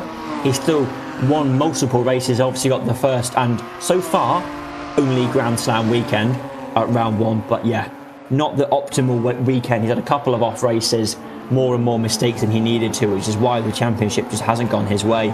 That gold livery car will not be returning next season. It'll be back to his traditional white, blue and black, I fear. Yeah, definitely. It's like it's like an NFL kicker burning his shoes after missing like 4 field goals. You know, maybe the livery's got something to do with it, but at the same time, maybe it's the fact that he gave away the tips for his livery to so many drivers, and who knows, maybe Lorenzo may have heeded that little call there as well. Yeah, Aiden's always a very, very nice guy in the Discord chat. He's a transparent racer. He's very transparent. Yeah, he shares his tunes, he shares tips, he helps people out. He's here for the spirit rather than the raw, I want to win at all costs sort of Max Verstappen sort of mentality, which is why he's such a nice fellow to talk to and why we're very glad that he is still racing with us. Obviously not had the best of days, but still a lovely, lovely chap. Leader is on the final lap now. We have just got 2.5 miles of the season to go. That is it. We have had a whole host of races and they are all coming down to this. Lorenzo running away at the front. Aiden had that mistake, dropped back, never recovered. He's not going to hit the title. He knows that already. That fight is over. Dak Choi is still on the podium. There's a spin up ahead. No idea. Oh, that was a terrible rejoin from whoever that was, which punts Alex Hughes off, but manages to keep it facing the right way. Alex Hughes and Dak Choi now side by side. There's a fight for the podium. That's really unfortunate way that has happened, though. Not sure who that was. Don't want to put blame. It might have been Justin Nguyen. It was a terrible rejoin, however it happened. But Dax Choi is now going up the inside of Alex Hughes there to take second place. Alex Hughes getting the switch back on the late braking because of Dax Choi's braking, but can't get it stick. Lorenzo's running away even further now. Not that he needed the extra gap. Here we go. Towards the line they go. Alex Hughes is going to have to look up the inside at every single opportunity he gets if he wants to retake that podium place. For the championship, it's pretty irrelevant where he finishes, but he'd love to get that second place. But there he is, the man of the season. He's won races basically every time he's stepped into that car. He's going to do it once more at Highlands Motorsport Park for the second time of the day. Winner of the race and winner of your championship already. Lorenzo Gualtieri takes both races and the full points haul. I believe that is the perfect day. We have to check on the fastest lap whether he can. I can confirm that he has the fastest lap. There we go. The full 48 points.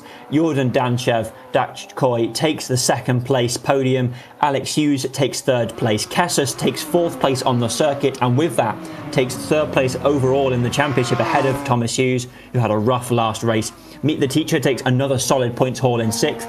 Aiden takes a disappointing, shall we say, seventh place. Eric Anderson scores very solid points for his championship in eighth. Jordan Pinnock never had the pace he wanted today, scores ninth. Vien Tran will be the next car to cross the line, I believe, assuming my timing is right. I have no idea if it is at this point. What I do know is that the cars have finished in the order they finished. Obviously, still got a couple of them going around on circuit. Yes, there is Vientran to take 7th place. Next to across the line will be Sam Knight, I believe. There he is. That is his best finish of the season in 11th place. So he'll be over the moon with that, I'm sure. Scores good, solid points for him. Archie O'Leary, not had the season he was after, coming in behind. And here we have series organiser and all-round legend in the Hello Kitty Welsh car, Adam Bent, to bring up the final of our finishers. A couple people finished a few laps down, but there we have it. Race number 16 of the year done. Unsurprisingly won by definitely driver of the season for me. Skidding his Ginetta around like a drift car, spinning it around there. Lorenzo Gualtieri is your BUSR champion. He's your double race winner. He got the Grand Slam. That was literally championship level perfection from him. And it's the reason why he is he's championship winner and was championship driver of the season, I believe. No one did any better than him. Got the Grand Slam, every point, there he is. Love the car, graphic design is his passion, but so is winning. Absolutely. And I'm still working on the maths as well, finding out what the final standings, at least for now, will be, pending any sort of penalties and such. But that is Kessis with the podium victory with 175 points, sealing 3rd place. Thomas Hughes in 4th place with 173. Of course, that is still good enough for the alumni victory. And as you remarked, yes, that is in fact Sam Knight's best finish of the season in 11th place. We said that he had never made it past the top 12. He'd never made it into the top 11, but to close out the year, managed to do so. So that is very well done on their part as well. And I'm still working on the maths. Yeah, absolutely. The maths is all important in the season. If there is any penalties applied, they will be announced officially. So keep an eye on those. But I don't think there will be any. Most of the drivers will be pretty happy with their performance. Lorenzo's title is perfect. He got both race wins. He could have done it in race 1 or race 2. He did it in both. So that is sealed, barring any sort of massive event that is unforeseen. In Larson, of course. In Larson, of course, is also sealed second. We will have interviews coming your way for a whole host of drivers. We will have class winners from the day, and then we will have class winners and champions coming all over the place. So I think we will start off with some of our class winners. Not sure who they are, but I'm sure we'll start off with them pretty soon. We'll obviously get champions in at the end. So if you want to hear a word from Lorenzo, then that will be with the last interview we'll do. So if you're waiting for Lorenzo, you can go and make a cup of tea or grab a biscuit and come back, because we're going to be here interviewing some other people first. Yes. So as things stand, Thomas Hughes with 4th place. For the time being, pending any sort of penalty, Jordan Dachkoy will be the 5th place winner at 161, followed by Archie O'Leary with 157, Alex Hughes in 7th with 146, Jordan Pinnock with 135, Josh Hughes in 9th with 120, and rounding out the top 10 is John B with 108. There you have it. That is the official numbers from Aussie's big brain of maths. I'm sure there'll be more official ones posted in the future by people who are actually stewards, but never mind. We'll take those results as true for now. I'm not sure who we're interviewing first, because so much happened then. I've actually got no idea who won in races in class. I don't know who to interview first. Ozzy, have you got any clue? The top 9 are all your podium winners for class. Of course, Josh Hughes is not here as well, but it looks like we do have Alex in the call as well. He is 7th place overall, 3rd place in the student section, 3rd place in the final race as well. It looks like Aiden, Lorenzo, and Tom are also in there, as well as Adam. But I am not seeing anyone else for now. Yeah, so I think first of all we're going to have Alex Hughes in first. Race 2 student class win, solid driver throughout the season. Unfortunately, didn't get that podium. So I think they will be possible. Yes, otherwise known as Alpha 21, who watches the F1 broadcasts. They will be the first one that we will speak to. Hello, Tom. How are you doing? That is not Tom. That is Alex. Hello. Never mind. We're here now. I've made it. I got for the full season, then got the wrong cues on the last day. That's crazy. Yeah, I'm doing well, thank you. All good. Yeah, class win in the racing, but not the overall podium you were looking for. No, unfortunately, yeah, good result overall. I wasn't expecting to be on the podium at all, so very happy with that, I think. I don't know whether you saw the incident with the back marker at the end, but unfortunately not to get second place. But still kept it together and got on the podium, so I'm very happy with that. Yeah, and I will say very cracking total as well. Out of a possible, I'm not sure how much that is. I think that's 384 or something like that. But you finished the season with almost a century and a half, 146. You managed to take almost every spot in the top 5 at some point this season as well. And I believe every race you scored points despite not having any in qualifying. So I think, maybe you're saving energy for the real deal this whole season. Yeah, no, I'm very, very happy with the results. It definitely showed that I need more practice, I think, because after qualifying, when I get into the race, I pick up pace and learn the track better. I think from following faster people, it always helps. So yeah, very happy with the results I've got, and yeah, really enjoyed the season. So thank you to everybody hosting and for you guys commentating as well. Appreciate it. Yeah, no problem. And yeah, best of luck in future seasons as well. Yeah, thank you very much. Mm-hmm. We're now going to have the other Hughes in. I'm not going to say which one because I'm going to get it wrong, but they're the one that won the class victory overall. How are you doing, Mr. Hughes? I'm very good. Yeah, I don't think it was a perfect weekend or set of races, but yeah, very happy, very, very happy. I mean, yeah, you did end up taking the alumni class. I mean, you missed out on the overall podium. Of course, Kessis stole it from you at the last second, which, unfortunate as it is, that's still what happened. But you got away with some silverware. Exactly. I think Kessis fully deserves it. He was the quicker driver all season. Yeah. And I was very fortunate to be in the place where I was, I think. Yeah. I think it's funny too because Kessis has not finished better than third all season. Yes, it's typical, but no, congrats to him, definitely. Yeah. But no, it was a tough race, couple of races today. The cars were sliding around like a cucumber. It was not easy, but certainly a fun one. We were just saying in the waiting room before coming here how fun a circuit it is. Yeah. Definitely. Yeah, but I do think it has been an impressive season for you as well. Possible points you managed to take 45% about of all possible points, that's pretty good. Cut off for top 10 was 28.1. So about 30% or better, I think is like phenomenal sort of thing. But it's like, of course there were 3 other drivers ahead of you, but I don't really think you can scoff at this season, can you now? No, the previous Assetto Corsa season was my first one I did, but even then I kind of did like 2 or 3 races, whereas this is the first full season I've done it. So yeah, very happy to have done as well as I did. Actually, there is another bit of hardware that you technically bring home with this result, and that is best Hughes of the season. Yes, exactly. Well, that's something I will take home with pride and very much wave in their faces. Now, Alex and Josh are not going to hear the end of it. You heard it here first, folks. Of course. Yes.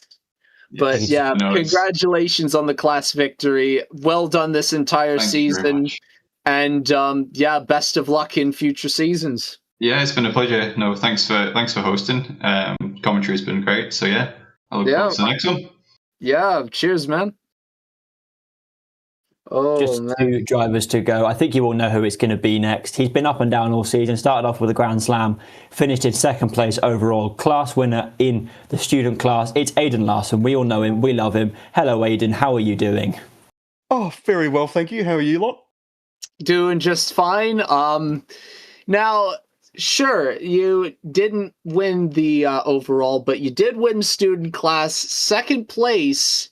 I mean, what can you really say? It was a hell of a season. Pretty happy to say the least. I mean, yeah. I knew I wasn't going to be chasing down overall, so I wasn't stressed about pushing too hard, especially not tonight. But yeah, trying to fight for the student, that was good fun. I mean, that was decided going into session 8. I'm not sure if you saw any of the Discord messages that I was posting.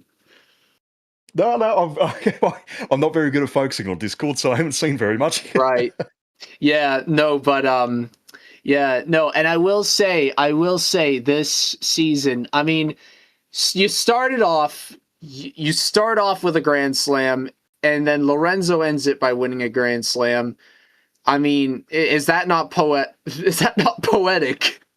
Mate, it has been bloody tough competition this entire time. I think, look, I only won that first one because I knew the car and I knew how to set it up. Yeah. Although I only had a week to figure that out, I knew more than most people. But yeah, as everyone else has learnt the car, and I've also shared setups for people, everyone's just made huge leaps and bounds in pace. So, I mean, it's not been easy. Yeah, but there is a bit of a consolation prize as well, and that is, Mr. Larson, you have taken home the most fastest laps this season. You finished in the fastest lap for 8 of the 16 races. That is more than anyone else. So congratulations on that, and congrats on 3 race wins as well as 6 silver medals. So that is a grand total of, my God, 9 podiums in races.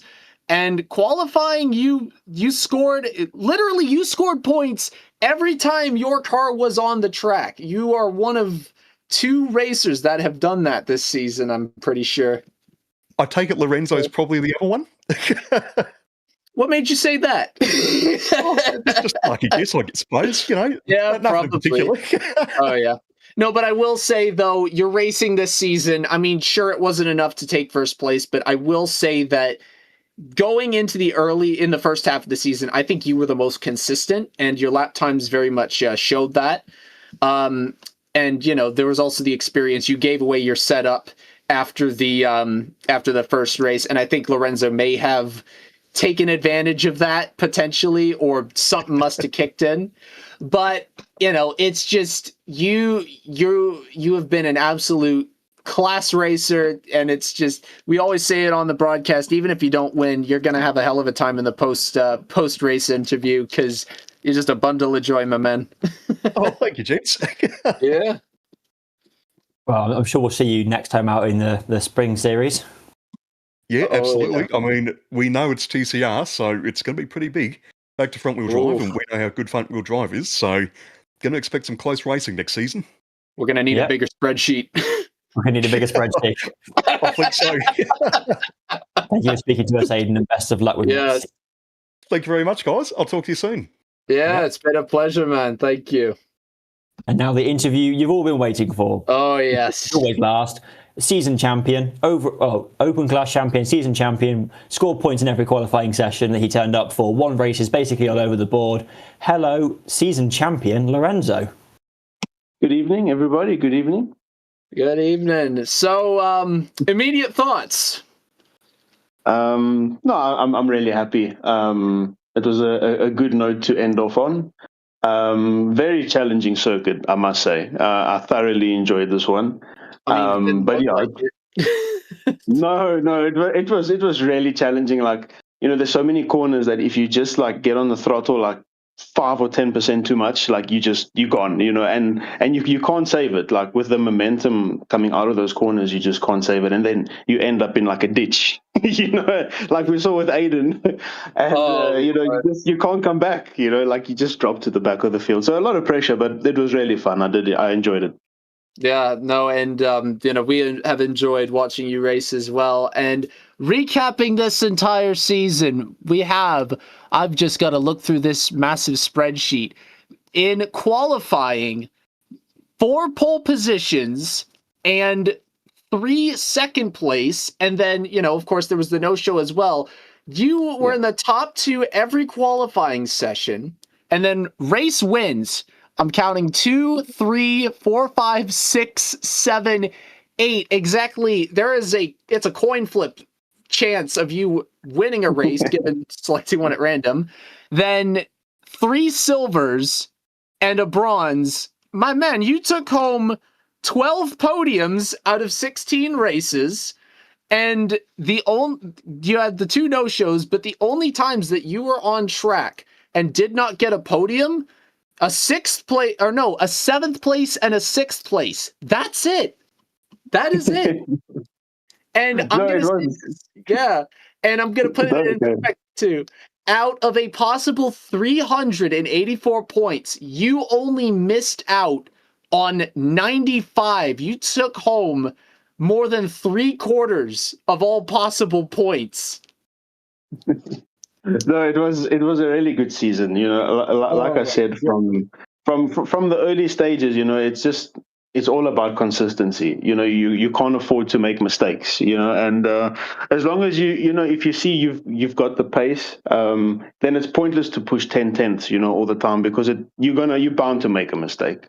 That's why, from the quali pace to the race pace, it's always like a 0.2, 0.3 off, just to, don't mess it up. Stay on the track, keep consistent, try not to make, moves that are questionable, and just go for it. And, it was an incredible season. I had great competition with a lot of the drivers.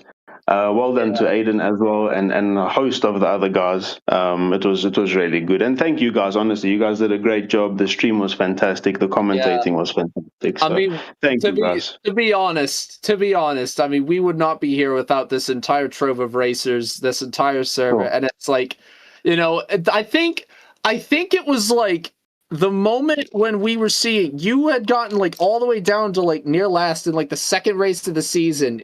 You made up all those places back. I mean, sure, you didn't finish second the second time around, but it's like, I think at that point we knew, there's something special about this guy.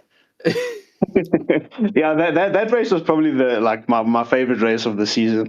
That was the inciting incident. That was the inciting incident.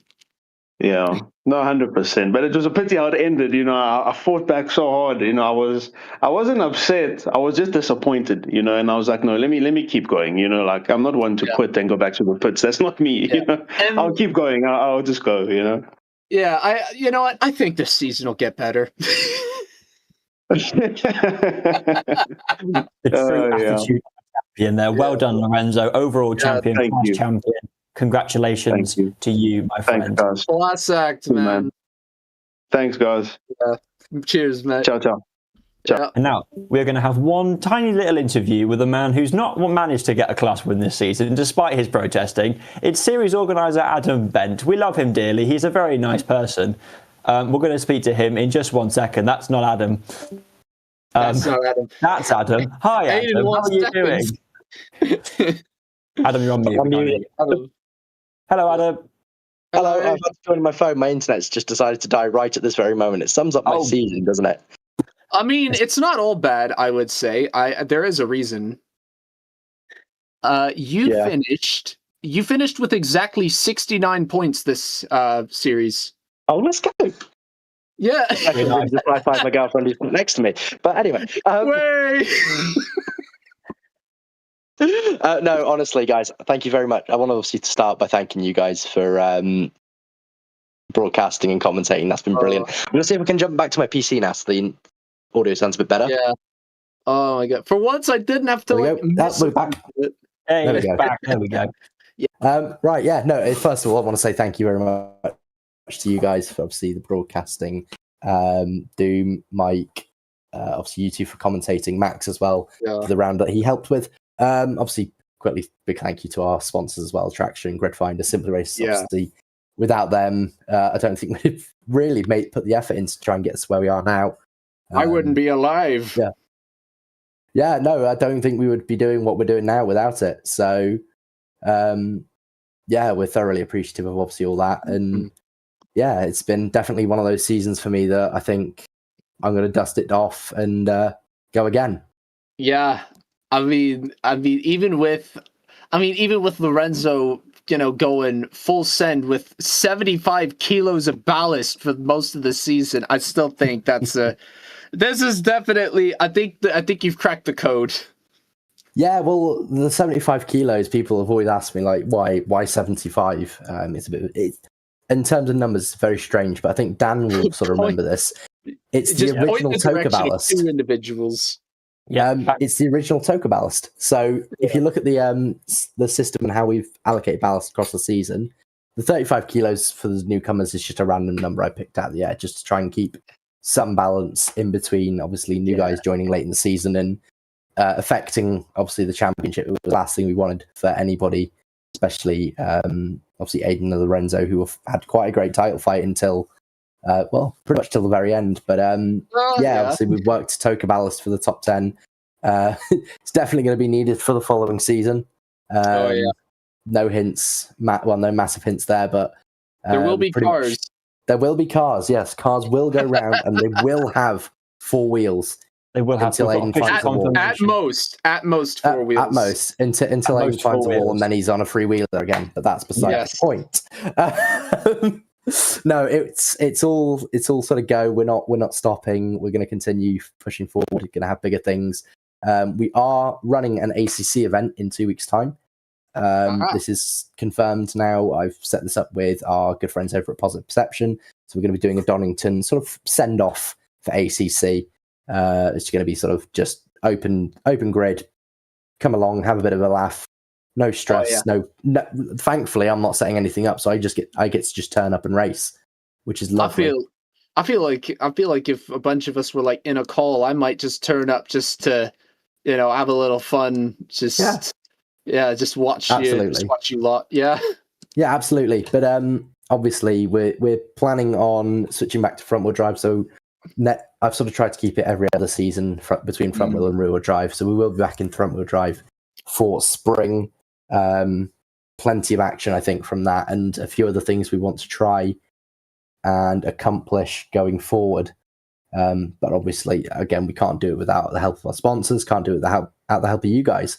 So obviously, again, a huge thank you to everybody and everybody that took part. I think we had something close to like 35 different drivers across the season. I counted 31, but that's still massive. 31. That's still massive. Again, obviously, unfortunately, we did have 3 or 4 that were supposed to turn up, and obviously, I want to shout out to Owen, who unfortunately couldn't make it. He still stands as the record holder for the most. I promise I'll make it. But no, obviously, all love to him, Josh Woolley, James White. It's a shame that we didn't see much of him this season. Hopefully, we can try and get him back for next season. Oh yeah, I think a battle between him, Lorenzo, and Aiden would be absolutely incredible. But obviously, looking forward now to the off season. Gonna have a bit of a laugh. Some crazy events planned. The transfer window. The transfer window. We're all changed. There's some big things planned between myself and the other organisers here in the BUSR, and we'll see what comes in springtime. So just keep an eye out for that. Yeah. Oh, we will. Absolutely, we will. Yeah, I think that's pretty much it. Thank you very much, guys, and I will see you guys soon. Yeah, take it easy. Well, that brings us to the end of our broadcast, the end of round 8, the end of the season. This is me done for the year. We made a whole stream without mentioning either of our hats. I'm very proud of both of us. I've been down signing off a season. And I'm Ozzy Vaughn for our producer Doomskull, and for Dan and the 31 racers that we have seen. This has been the AC Winter Series. All of you, thank you so much for watching us. We couldn't have been here without you, without our sponsors, without all of our racers. It's been a cracking season. I hope we can run it back. But what more can you say? Cheers. Have happy holidays, and wherever you are, if you want to race, you want to join a community, you're always welcome. Come right with us at the BUSR.